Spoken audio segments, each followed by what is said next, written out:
Now, to show you what a great investigation, I mean, I really, really have such contempt for these people in the 9/11 Commission. This is their entire investigation of what happened up there at the towers.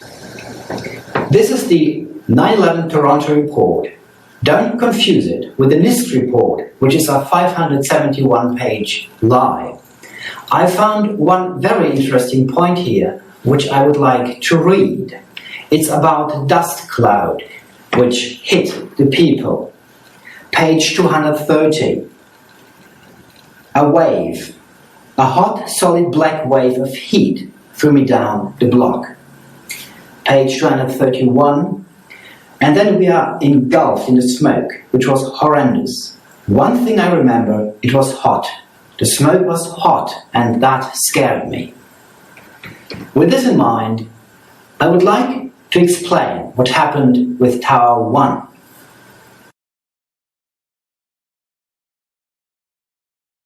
Pfeiffer was the first chief into the building. Right away, a guy from the Port Authority told him the damage was somewhere above the 78th floor. But all you had to do was look around. It was obvious. Something had happened right there in the lobby. You just saw that all the windows were blown out. The lobby looked like the plane hit the lobby. One testimony of a fireman and a cop went into, he came into the west side. That's the entrance to the North Tower. He looks to the side. The express elevator 6A and 6 and 7, they're on the south side and north side. So you're walking in the west side. You have these towers, or the elevators to right and left. Now, he said, I couldn't say for sure, but they looked like they were clear. Everything was fine over there. But the thing that he noticed, that the freight elevators, which are in the middle, the doors were totally blown out. How could explosives be placed in the World Trade Center Twin Towers with 50,000 occupants not knowing about it? Well, this is the floor plan. Let's enlarge it and take a close look. We note that the core structure, the columns of which are immediately adjacent to almost all of the elevators, at the lower levels certainly. If you had access to the elevator hoistway, you would have access to the core columns and beams, and no one would see you. How about an elevator modernization, which we know was going on the 9 months prior to 9/11? Yes, Elevator World, March 2001 documents it. In fact, they were in the middle of this modernization. Ace Elevator had the contract. We're not conspiracy theorists, but it's pretty obvious that somebody needs to be asked some very key questions. There are people who noted that the elevators were locked in turn and that there were guards placed at these locked elevators during the modernization. So I was talking to the supervisor, and at 8:46 we hear boom! An explosion so hard that pushed us upwards in the air, upwards. And it came out from below us, from the mechanical room that was right below us. And it was so loud and so powerful that all the walls cracked, the false ceiling fell on top of us, the sprinkler system got activated, and everybody started screaming so loud because they didn't know what was going on. And the first thing I'm going to say is that a generator just blew up on the B2 level, the level below me. And everybody's screaming. And when I'm going to verbalize it, 6 to 7 seconds after, we hear, "Pa!" The impact all the way on the top of the building of the plane. Two different events separated by almost 7 seconds, separated by time. And now, I work in the building for 20 years. I know the difference of a sound coming from the top and one from the bottom. To transfer the energy of an underground nuclear explosion through a standing building, the elevator shafts need some preparation. After fortification and modernization, you connect the ground levels to the nuclear device. It is critical to open the building on top in order to create the nuclear chimney. Only thus pressure equalization on top is guaranteed, otherwise the building would crack on ground level. Yeah, here's one of the guys who can tell you I'm okay, all right? Here, hold on. You want to call your mother or something?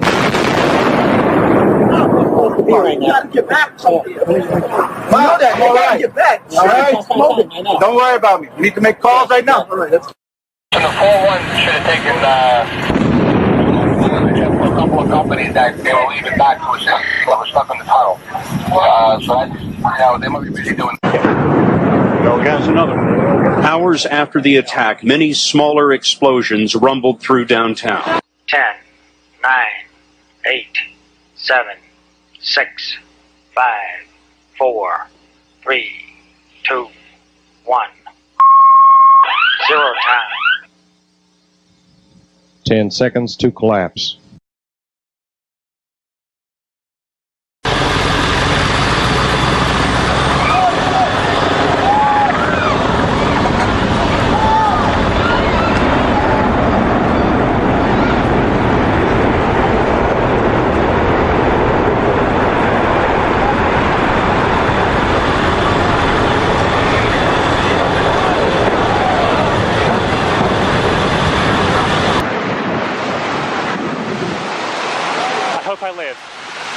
I live. It's coming down on me. Here it comes. I'm getting behind a car.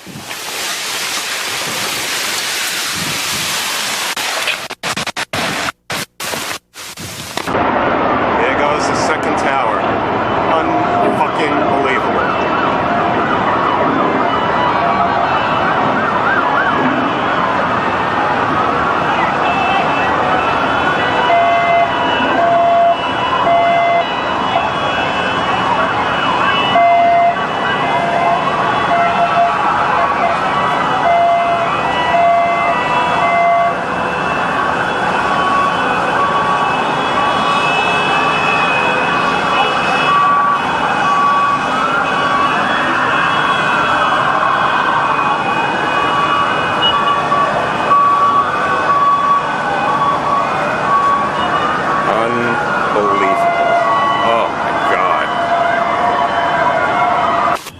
I can see a tiny bit.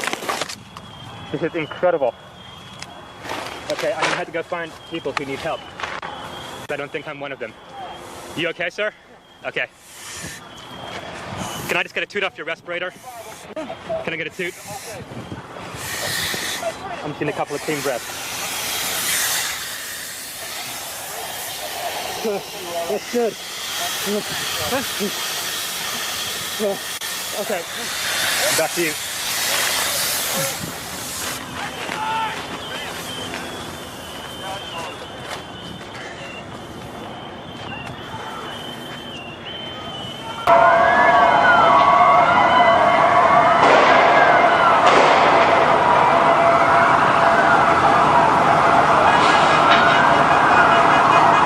Tower 1 shows a clear stem formation, matching perfectly with the stem formation of the nuclear test Nancy.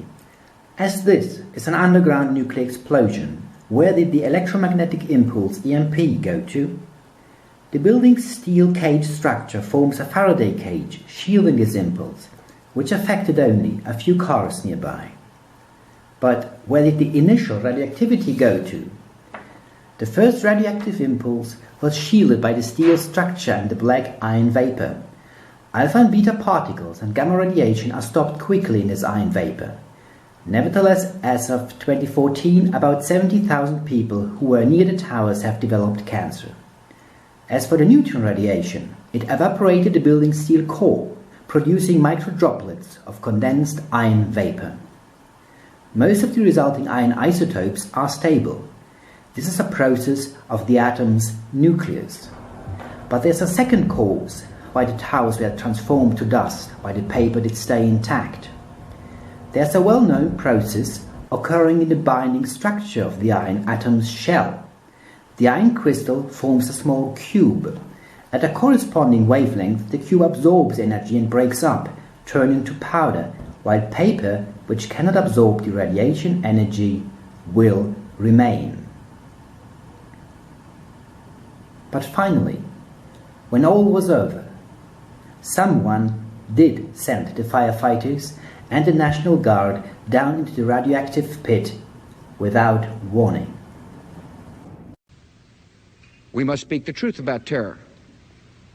Let us never tolerate outrageous conspiracy theories concerning the attacks of September the 11th, malicious lies that attempt to shift the blame away from the terrorists themselves, away from the guilty,